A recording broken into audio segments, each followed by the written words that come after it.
इस वाले लेक्चर में हम लोग को थोड़ा जो रासायनिक सूत्र हम लोग लिखते हैं, ठीक है, कोई भी रासायनिक प्रक्रिया में रासायनिक सूत्र का मतलब जैसे कि हम लोग H2O लिख रहे हैं तो क्या एक रासायनिक सूत्र हो गया। NaCl लिख रहा हूँ, एक रासायनिक सूत्र है। तो इसके नियम क्या है, मैं NaCl को मैं Cl Na क्यों नहीं लिख रहा हूँ, H2O में क्या लिखने का क्या क्या मतलब मैं OH2O क्यों नहीं लिखता हूँ। तो उसके इन सब के पीछे जब रासायनिक सूत्र को लिखा जा रहा था तो या फिर अगर आप अपने हिसाब से भी अगर कोई रासायनिक सूत्र लिख रहे हैं तो उसके लिखने के लिए क्या क्या नियम है, ठीक है, कैसे लिखा जाता है और संयोजकता क्या होती है परमाणु के अंदर, इसके बारे में भी हमको थोड़ा सा पढ़ना है इसके बारे में, ठीक है। वैसे तो इसके बारे में डीपली जब आप 10th क्लास में जाएंगे तब आपको ये सब चीज़ें काम आएंगी, लेकिन मैं कुछ कुछ उसमें 10th लेवल का भी कुछ मैं चीज़ें आपको इसमें बताऊँगा ही, ठीक है। और संयोजकता के बारे में मैं कुछ खास से बताऊँगा, क्योंकि अगर आप आगे चल के अगर 11th 12th साइंस करेंगे तो उसमें तो आपको काम आएगा ही आएगा, ठीक है, कि संयोजकता कैसे काम करती है, ठीक है। तो स्टार्ट करते हैं। सबसे पहले पढ़ते हैं कि रासायनिक सूत्र को लिखते कैसे। तो किसी भी यौगिक का रासायनिक सूत्र उसके संगठक का प्रतीकात्मक निरूपण होता है, ठीक है। तो पहली लाइन तो यहीं से क्वेश्चन यहीं से शुरू हो जाता है कि कोई भी यौगिक का अगर आप रासायनिक सूत्र लिख रहे हैं तो उसके संगठक मतलब होता है नहीं कोई भी यौगिक जिन तत्वों से मिलकर बना, जैसे NaCl, तो इसके संगठक क्या क्या होंगे, तो एक होगा Na, एक होगा Cl। तो कोई भी यौगिक जिन किसी भी यौगिक का अगर रासायनिक सूत्र है यानी NaCl में लिख रहा हूँ तो ये क्या है, एक यौगिक है, और NaCl जब मैं लिख दे रहा हूँ तो ये क्या हुआ, ये एक यौगिक का रासायनिक सूत्र हो गया। और कोई पूछे कि NaCl जो कि एक यौगिक है तो इसके संगठक कौन कौन से होंगे, तो एक होगा आपका Na, दूसरा होगा Cl, ठीक है। और तो किसी भी यौगिक का रासायनिक सूत्र उसके जो घटक संगठक होते हैं उसका क्या होता है, तो प्रतीकात्मक निरूपण होता है। अलग अलग यौगिकों के रासायनिक सूत्र को सरलतापूर्वक लिखे जा सकते हैं, ठीक है। यानी अलग अलग रासायनिक सूत्रों को अगर मुझे लिखना है किसी भी यौगिक के तो हम कैसे लिखेंगे, तो इस अभ्यास के लिए हमें तत्वों के प्रतीकों यानी जो जैसे सोडियम को Na लिख रहा हूँ, ऑक्सीजन को O लिखता हूँ, हाइड्रोजन को H लिखता हूँ, हीलियम को He लिखता हूँ, तो उनके जो प्रतीक अब इसके प्रतीक आपको याद होने चाहिए, ठीक है। वैसे तो सबसे पहले प्रतीकों के बारे में तो डाल्टन ने बताया था, ठीक है, सॉरी जे थॉमसन ने बताया था कि मतलब सबसे पहले कि एक तरह का निरूपण करने की जो प्रक्रिया है वो डाल्टन ने दी थी, जे थॉमसन ने दी थी। लेकिन बाद में बर्जीलियस आए, फिर उन्होंने बोला कि नहीं भाई आप प्रतीक के रूप में मत दीजिए, हर तत्वों को उनके नाम के पहले और दूसरे, उनके नाम का जो पहला अक्षर है या उनके पहले और दूसरे अक्षर को मिला के आप उनके नाम दीजिए, ठीक है। तो उन सब चीज़ों में नहीं आते हैं, ठीक है। तो उनकी संयोजन क्षमता ज्ञात होनी चाहिए, ठीक है। संयोजन क्षमता ज्ञात होना चाहिए मतलब है कि वो किस क्रम में आए थे सबसे पहले, यानी कोई हाइड्रोजन में बोला तो कौन से नंबर पे आता है, ऑक्सीजन कौन से नंबर पे आता है, नाइट्रोजन कौन से नंबर में आता है, तो उसके क्रम के हिसाब से उनकी संयोजकता क्या होती है। संयोजकता का मतलब है कि कोई चीज़ किसी चीज़ की क्षमता, संयोजकता का मतलब होता है किस क्षमता, जैसे कि किसी तत्व की संयोजन शक्ति को क्या कहते हैं, तो वो उस तत्व की संयोजकता कहलाती है। किसी भी तत्व की संयोजन शक्ति क्या है, संयोजन शक्ति मतलब उसकी क्षमता, हर चीज़ की, हर एक इंसान की कोई ना कोई क्षमता होती है, उसी क्षमता के लिए यहाँ पे शब्द उपयोग किया गया जिसे कहते हैं संयोजन। तो किसी भी तत्व की संयोजन शक्ति क्या होती है, तो उस तत्व की संयोजकता कहलाती है। किसी एक तत्व के परमाणु जब दूसरे तत्व के परमाणु के साथ किसी प्रकार से संयुक्त मतलब होता है मिलकर होकर एक रासायनिक यौगिक का निर्माण करते हैं, ठीक है। जैसे कि NaCl का ही उदाहरण ले लेता हूँ, तो NaCl एक यौगिक है, तो NaCl एक अलग तत्व है, Cl एक अलग तत्व है, तो एक Na का परमाणु यहाँ पर है, एक क्लोरीन का परमाणु, तो ऐसी क्या प्रक्रिया हुई थी, कैसे ये दोनों अलग अलग तत्व थे लेकिन मिलकर NaCl बना रहे हैं, तो यही प्रक्रिया ये किस प्रक्रिया से होता है, तो संयोजकता का जो नियम है वो यहाँ पर काम करता है, ठीक है।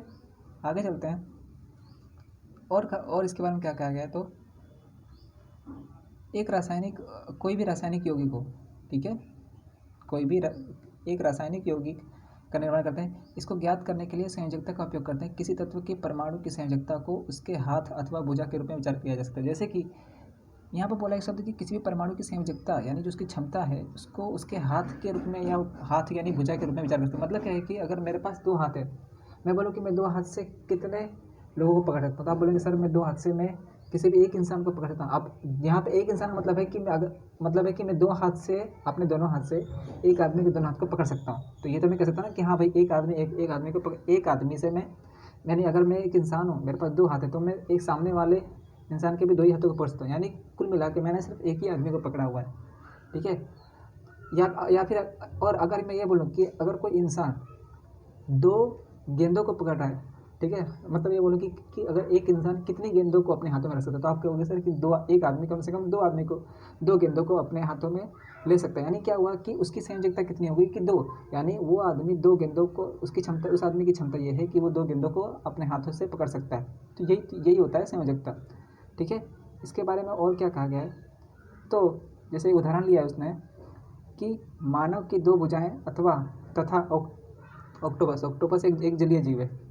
ठीक है। ऑक्टोपस क्या है, तो एक जलीय जीव की भुजा, ऑक्टोपस की एक भुजा मानव की केवल एक भुजा पकड़ सकती है। सीधी सी बात है, अगर मेरे पास कोई ऑक्टोपस है, उसके पास 8 हाथ है और मनुष्य के पास 2 हाथ होते हैं। ठीक है। ठीक है। तो ऑक्टोपस की एक भुजा मानव की केवल एक भुजा को ही पकड़ सकती है। सीधी सी बात है, अगर ऑक्टोपस का एक हाथ मनुष्य का एक हाथ होगा, लेकिन अगर ऑक्टोपस के दोनों हाथ अगर मिला देंगे तो वो एक आदमी को पकड़ सकता है, क्योंकि एक आदमी के पास 2 हाथ हैं। ऑक्टोपस के पास 8 में से दो हाथ का उसने उपयोग एक आदमी को पकड़ने के लिए कह दिया।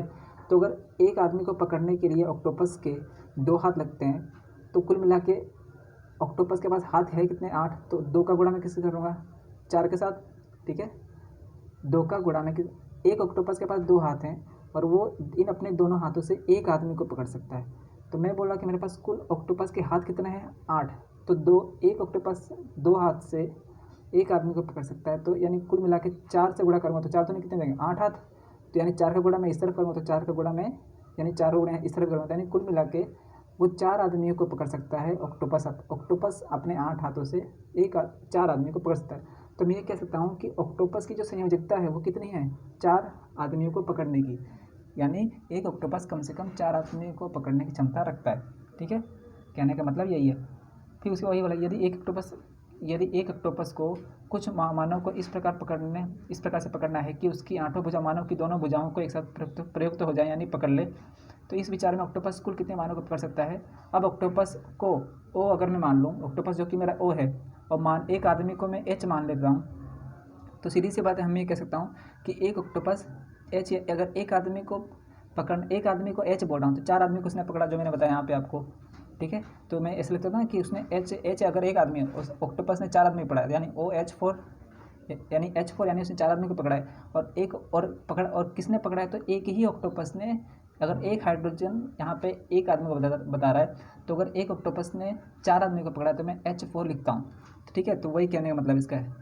पादांक 4 ऑक्टोपस द्वारा पकड़े गए मानव की संख्या को दर्शाता है। यानी जो 4 नंबर दिख रहा है, ये क्या बता रहा है कि ये ऑक्टोपस की वो क्षमता है जिससे पता चलता है कि ऑक्टोपस एक ऑक्टोपस कम से कम 4 आदमियों को पकड़ सकता है। ठीक है। और क्या कहा गया है, तो इसके बारे में और बोला है कि कुछ सरल और बहुपरमाणु आयनों की संयोजकता दी गई है। ठीक है। संयोजकता के बारे में हम और अधिक जानकारी अगले अध्याय में प्राप्त करेंगे। ठीक है। अब यहाँ पर जो है क्या कहा गया है, अब नियम क्या है किसी भी रासायनिक सूत्र लिखने के लिए, तो आयन, ठीक है, आयन क्या होता है, तो जब दो अलग अलग तत्व, जब धातु और अधातु युक्त कोई तत्व आपस में मिलकर कोई यौगिक बनाते हैं, तो उन धातु या अधातु तत्वों में जो कण होते हैं, आवेशित कणों को क्या कहते हैं, आयन कहते हैं। तो आयन की संयोजकता और आवेशित संतुलित होना चाहिए। पहला नियम यह है कि अगर कोई रासायनिक सूत्र आप लिख रहे हैं तो जिस चीज़ का आप रासायनिक सूत्र लिख रहे हैं उनके आयनों की संयोजकता अथवा जो आवेश हैं वो क्या होना चाहिए, संतुलित होना चाहिए। ये पहला नियम। ठीक है। आयन की संयोजकता और आवेशित संतुलित होना चाहिए। जैसे कि मतलब क्या हुआ, मैं Na+ लिखता हूँ और Cl-, मतलब क्या हुआ कि यहाँ पर भी उसने एक इलेक्ट्रॉन का दान दिया है, किसको, क्लोरीन को, और क्लोरीन ने भी कितने इलेक्ट्रॉन प्राप्त किए, एक ही। यानी दोनों की तरफ इलेक्ट्रॉन का आदान प्रदान तो कितना हुआ, एक ही। यानी आवेश भी क्या है, प्लस माइनस में ही है, लेकिन आवेश तो समान है ना, कि हाँ एक ही इलेक्ट्रॉन दिया इसने और क्लोरीन ने भी एक ही इलेक्ट्रॉन प्राप्त किया। तो ये तो बात सही हो रही है। NaCl में जब मेरा यौगिक बनता है तो इसके लिए पहला नियम तो सही बैठ गया ना, कि NaCl जो कि 2 अलग अलग तत्व थे, और जब इन दोनों ने आपस में मिलकर यौगिक बनाया तो एक बात तो फिक्स है कि दोनों ने ही के बीच में जो आयन की जो संयोजकता है वो क्या है, संतुलित है। जैसे अब ठीक है, चलो आवेश तो संतुलित हो गए +1 और -1 के लिए। आयन की संयोजकता का मतलब ये हुआ कि Na जो कि 11 नंबर पे आता है, तो मैं कैसे लिखूँगा, पहले कक्षा में 2 भरूँगा, दूसरे में 8, तो 10 हो गए, और लास्ट अंतिम कक्षा कितनी है, 1। क्लोरीन आता है 17 नंबर पे, तो पहले में 2 भरूँगा, दूसरे में 8 भरूँगा, और तीसरे में क्योंकि 17 नंबर पर आता है तो 7 हो गए। यानी ये कि इसे लास्ट कक्षा में कितने होने चाहिए, 8। इसे ज़रूरत कितने की है, 1 की। और इससे अब देखो ये एक नंबर, ये इसके पास 1 है, इससे अगर यहाँ, जबकि यहाँ पे होने चाहिए कितने 8, तो ये 7 इलेक्ट्रॉन प्राप्त करने के लिए उसे ऊर्जा बहुत ज़्यादा मात्रा में खर्च करनी पड़ेगी। तो इससे अच्छा ये होता है कि Na क्या करता है कि एक इलेक्ट्रॉन दान कर देता है किसको, Cl को, और Cl को भी एक ही चाहिए, तो Cl क्या करता है एक ही इलेक्ट्रॉन प्राप्त करना, तो इसे ऊर्जा भी कम पड़ती है, यानी दोनों को आसानी हो गया ना, उसको ऊर्जा भी कम पड़ी देने के लिए, उसका काम भी, उसका अष्टक भी पूरा हो गया, 2 और 8 का उपयोग करके इसने एक इलेक्ट्रॉन प्राप्त भी कर लिया, यानी दोनों ने ही अपने अपने जो संयोजकता थी उसे क्या कर ली, पूरा कर ली। ठीक है। नेक्स्ट बोला गया है कि जब एक यौगिक किसी धातु और अधातु के संयोग से निर्मित होता है, यानी अगर मेरे पास कोई यौगिक है, कोई भी यौगिक है, ठीक है, जब कोई यौगिक किसी धातु और अधातु के संयोग से यानी मिलकर बनता है, तो धातु के नाम को, धातु का जो भी नाम होगा अथवा उसके प्रतीक को रासायनिक सूत्र में पहले लिखते हैं। यानी अगर जैसे कि मैं बोलूँ NaCl, और जैसे NaCl मैं मान लो नहीं लेता हूँ, मैं ले रहा हूँ कैल्शियम ऑक्साइड। कैल्शियम धातु है, तो बोल रहा है ना कि कैल्शियम जो कि एक धातु है, तो धातु के नाम अथवा उसके प्रतीक को रासायनिक सूत्र में पहले, यानी पहले क्या रखूँगा मैं, धातु के नाम को या फिर उसके प्रतीक को क्या रखूँगा, पहले रखूँगा, और अधातु को उसके बाद। यानी मैं ये भी कह सकता हूँ कि धातु को मैं बाईं ओर रखूँगा और जो अधातु होंगे उन्हें मैं उसको मैं किस तरफ रखूँगा, तो दाहिनी ओर रखूँगा। ठीक है, धातु होंगे बाईं ओर और अधातु होंगे दाईं ओर। ठीक है, उदाहरण के रूप में जैसे कैल्शियम ऑक्साइड हो गया, NaCl में Na धातु है, क्लोरीन अधातु है, तो Na पहले रखूँगा, क्लोरीन बाद में रखूँगा। कॉपर ऑक्साइड हो गया, आयरन सल्फाइड FeS हो गया इत्यादि, जहाँ पर ऑक्सीजन क्लोरीन सल्फर अधातुएं हैं तथा उनको दाईं तरफ लिखते हैं, जबकि कैल्शियम सोडियम आयरन और कॉपर धातुएं हैं और इन्हें हम बाईं तरफ लिखते हैं। ठीक है, और जो भी बहुपरमाणु आयन है, बहुपरमाणु की परिभाषा में होता है कि जब परमाणुओं का ऐसा समूह जिन पर क्या हो, कुल नेट आवेश विद्यमान हो, तो इस प्रकार के परमाणु के समूह को क्या करते हैं हम लोग, बहुपरमाणु आयन। यानी ऐसा मेरे पास कोई यौगिक हो जिसमें क्या बहुत सारे, अच्छा देखिए आयन क्या हुआ कि देखिए जैसे कि मान लो Na था, Na इलेक्ट्रॉन का त्याग किया, उसने क्या बनाया +1, यानी उसके पास क्या हुआ कि इलेक्ट्रॉन कम हो गए और जो कि प्रोटॉन क्या हो गए, बढ़ गए, यानी उसके पास धन आवेश और ज़्यादा बढ़ गया। प्रोटॉन के धन आवेश होता है और इलेक्ट्रॉन पे ऋण आवेश होता है, तो जो कि अब हमें पता है कि Na जो कि 11 नंबर पे आता है, 11 नंबर मतलब 11 प्रोटॉन होंगे, 11 इलेक्ट्रॉन होंगे। अब क्योंकि उसने एक इलेक्ट्रॉन दान कर दिया, यानी अब इसके पास इलेक्ट्रॉन कितने बचे, 10, भाई 10 ही बचे, यानी अब क्या हुआ कि प्रोटॉन की संख्या ज़्यादा है, किससे, इलेक्ट्रॉनों की संख्या से। तो मैं ये तो कह सकता हूँ ना कि हाँ, अब प्रोटॉन के पास जो ऊर्जा है पहले के मुकाबले क्या है, ज़्यादा। यही होता है आवेश का मतलब ये होता है कि एक प्रकार की ऊर्जा। ठीक है, आवेश क्या है, तो एक प्रकार की ऊर्जा का ही स्वरूप है। ठीक है, तो जो भी बहुपरमाणु आयनों द्वारा निर्मित यौगिकों में आयनों की संख्या क्या होती, आयनों की संख्या दर्शाने के लिए आयनों को कोष्टक के में लिखकर आयनों की को संख्या कोष्टक के बाहर लिखते हैं। ठीक है, तो नॉर्मल है। ठीक है, इसमें ज़्यादा उलझने की जरूरत नहीं है। ठीक है, आगे चलते हैं हम लोग। अब पढ़ते हैं हम लोग कि सूत्र कैसे लिखते हैं। ठीक है, हमने पहले नियम पढ़ा कि भाई पहले धातुओं को बाईं ओर लिखोगे, यानी पहले लिखोगे और अधातुओं को दाईं ओर लिखोगे, और कोई भी यौगिक में क्या होगा, आयनों और जो आवेश होंगे वो क्या होना चाहिए, संतुलित होना चाहिए। जैसे Na+ वो +1 दे रहा था इलेक्ट्रॉन, वो भी ग्रहण भी एक ही कर रहा था, दोनों के बीच में संतुलन हो गया, स्थापित हो गया, और दोनों की संयोजकता भी क्या थी, एक ही थी। यानी देखो एक तरह से देखो, सोडियम एक इलेक्ट्रॉन दान कर सकता था और क्लोरीन भी क्या कर सकता था कि वो एक इलेक्ट्रॉन ले सकता था, यानी दोनों की संयोजकता क्या थी, बराबर थी। ठीक है, सही है ना, क्योंकि वो Na 11 नंबर पे आता था, 10 तो उसके पास थे पहले से ही, उसको 8 की जरूरत थी, लेकिन उसके पास बाहरी कक्षा में एक ही था, तो 7 लेने में उसको ज़्यादा तकलीफ पड़ती, ऊर्जा खर्च ज़्यादा होता। इससे ज़्यादा कि उसने उसकी संयोजकता कितनी बची कि वो एक इलेक्ट्रॉन दान कर सकता है। क्लोरीन जो कि 17 नंबर पे आता था, तो पहले में 2 भरे, दूसरे में 8 भरे और तीसरे में 7, 17 नंबर हो गए उसे, जबकि लास्ट में होना चाहिए कितना, 18।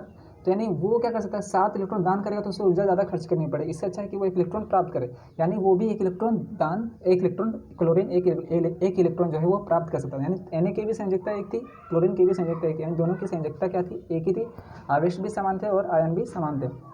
ठीक है, अब सरल यौगिकों के सूत्र कैसे थे, तो जो भी 2 अलग अलग तत्वों से निर्मित सरलतम यौगिकों को द्विअंगी यौगिक कहते हैं। ठीक है, जब 2 अलग अलग तत्वों से मिलकर कोई यौगिक बनता है तो इस प्रकार के बनने वाले यौगिक को क्या कहते हैं, द्विअंगी यौगिक। जैसे calcium oxide, FeS, iron sulphide.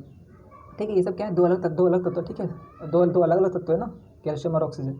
फिर क्या बोला है कि कुछ आयनों की संयोजकताएं दी गई हैं। ठीक है, आप इनका उपयोग करके यौगिक के सूत्र को लिखने के लिए कर सकते हैं। जैसे आणविक यौगिक के रासायनिक सूत्र लिखते समय हमें पहले संघटक तत्वों के प्रतीक लिखकर उसकी संयोजकताएं लिखते हैं, जैसे कि निम्न उदाहरणों से दर्शाया गया। ठीक है, अब कैसे वो लिख रहे हैं, चलो उसे देख रहे हैं। जैसे कि आपको मान लो कोई भी रासायनिक सूत्र लिखना है, तो आप शुरुआत कैसे करोगे, तो यहाँ पे पहले बोल रहा है कि अगर मुझे HCl का लिखना है तो इसके संघटक कौन कौन से होंगे, H होगा और Cl होगा।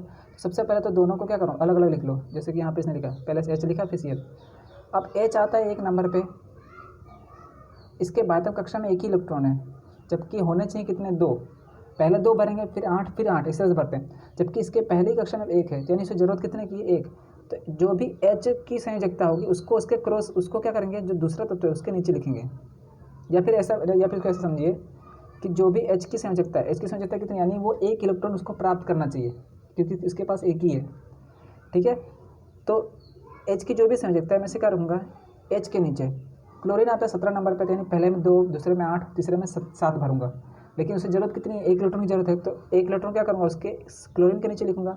अब दोनों संघटकों को लिख के, दोनों की संयोजकता को उनके नीचे लिख के उन दोनों क्या करूँगा, क्रॉस में गुणा करूँ, यानी इस एक का गुणा इस H के साथ और H की संयोजकता का गुणा क्लोरीन के साथ। तो जैसे ही मैं इसे करूँगा तो मेरे तो सीधी सी बात है, H का गुणा 1 के साथ होगा तो भी क्या आएगा, H ही। इस एक का गुणा Cl के साथ करूँ तो भी क्या आएगा, HCl ही आएगा। तो कुल मिला के जो मेरा सूत्र बनेगा वो क्या होगा, HCl, ठीक है। नेक्स्ट जो है कि जैसे कि मैं बोल रहा हूँ हाइड्रोजन सल्फाइड के लिए, हाइड्रोजन सल्फाइड यानी इसको लिखते हैं हम लोग H2S, या फिर इसे अभी रहने दीजिए।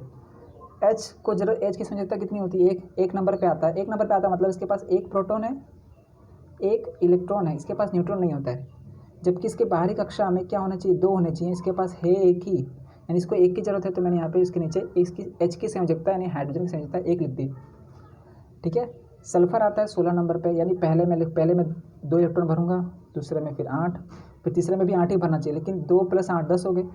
और जैसे ही मैं 8 लूँगा और 2 + 8 10 हो गए, 10 और 8 18 हो गए, लेकिन इसके पे ये 16 नंबर पे आता है, यानी तीसरी कक्षा में 6 ही भरूंगा, यानी इसे जरूरत कितने की पड़ेगी, 2 की। तो इसलिए सल्फर को कितनी जरूरत पड़ेगी, 2 की। तो इसके लिए 2 को क्या लिखूंगा, उसके नीचे लिखूंगा, फिर इस 2 का गुणा यहाँ पर कर दूंगा, और इस H की जो संयोजकता है इसका गुणा मैं क्या करूँगा, सल्फर के साथ। तो जो मेरा सूत्र बन के आएगा वो क्या होगा, वो यही होगा H2S, ठीक है। तो इस तरह से उसने सारी चीज़ें बताई हैं, ठीक है। आगे भी उसने सब ऐसे वैसे ही बताया हुआ है, ठीक है। तो इन सब में ज़्यादा इसको आप देख लीजिएगा एक बार में, ठीक है। इसको आप जैसे कि स्क्रीन को 2 मिनट के लिए रोक के अपने मन से खुद एक बार ट्राई कीजिएगा, ठीक है। तो आपको चीज़ें अच्छे से चीज़ें समझ में आ जाएंगी, ठीक है। आगे भी उसने यही किया है। मैग्नीशियम क्लोराइड के लिए भी उसने वही लिखा कि मैग्नीशियम 12 नंबर पे आता है, तो पहले में 2, ठीक है, दूसरे में 8, जैसे, ठीक है। मैग्नीशियम आता है कितने नंबर पे, 12 नंबर पे, तो पहले में 2 भरूंगा, दूसरे में 8 भरूंगा, 10 हो गए, फिर तीसरे में क्या 2 आएगा। तो 6 लेने से अच्छा है 2 को दान कर दे, तो यानी मैग्नीशियम क्या करेगा, 2 का दान करेगा। तो इसलिए 2 के मैग्नीशियम को, इसलिए देखिए अब 2 के नीचे क्या लिखा है, मैग्नीशियम के नीचे उसने 2 के साथ उसने प्लस लिखा हुआ है, क्यों, क्योंकि 2 दान कर रहा है। जब इलेक्ट्रॉनों का दान करते हैं तो प्लस लिखते हैं, और जब इलेक्ट्रॉनों को ग्रहण करते हैं, इलेक्ट्रॉन का दान करेगा तो प्लस, इलेक्ट्रॉन को ग्रहण करेगा तो माइनस। क्लोरीन आता है 17 नंबर पे, क्लोरीन आता है 17 नंबर पे, ठीक है। और जैसे ही मैं 17 नंबर पे रखूँगा, यानी पहले में 2 भरूँगा, दूसरे में 8, 10 हो गए, और 17 और फिर 8 भरूँगा तो हो जाएंगे 18, लेकिन क्लोरीन 17 नंबर पर आता है, यानी 2 और 8 10 तो हो गए, यानी तीसरे नंबर पे क्या भरूँगा, 7, ठीक है। यानी ज़रूरत कितने की है, 1 की, तो इसको 1 लेना पड़ेगा ना, इसलिए यहाँ पे क्लोरीन के नीचे क्या लिखा है, क्लोरीन के नीचे उसने -1 लिखा, क्यों, क्योंकि वो 1 लेगा, फिर कुछ नहीं करना, वापस इस -1 का गुणा Mg के साथ, इस 2 का गुणा यहाँ करूँगा यहाँ पे, तो बन क्या जाएगा MgCl2। और कोई पूछे, ठीक है, तो यही होगा क्या मेरा मैग्नीशियम क्लोराइड का सूत्र, ठीक है। आगे भी यही चीज़, ठीक है। बाकी सब इसको आप एक बार देख लीजिएगा, ठीक है। आप हाँ, प्रैक्टिस बहुत जरूरी है, अगर आप प्रैक्टिस नहीं करेंगे तो दिक्कत होगी, ठीक है। सो मिलते हैं नेक्स्ट सेशन में, और मेरे ख्याल से इसके बाद मेरे जो परमाणु द्रव्यमान का एक टॉपिक रह गया, उसको ख़त्म करने के बाद मैं सीधा फिर आ जाऊँगा सवालों पे, यानी आने वाले 2 लेक्चरों में ये चैप्टर पूरी तरह से ख़त्म हो जाएगा, ठीक है। सो कोई भी डाउट हो तो आप लोग प्लीज़ कमेंट बॉक्स में लिखिएगा, ठीक है। सो मिलते हैं नेक्स्ट लेक्चर।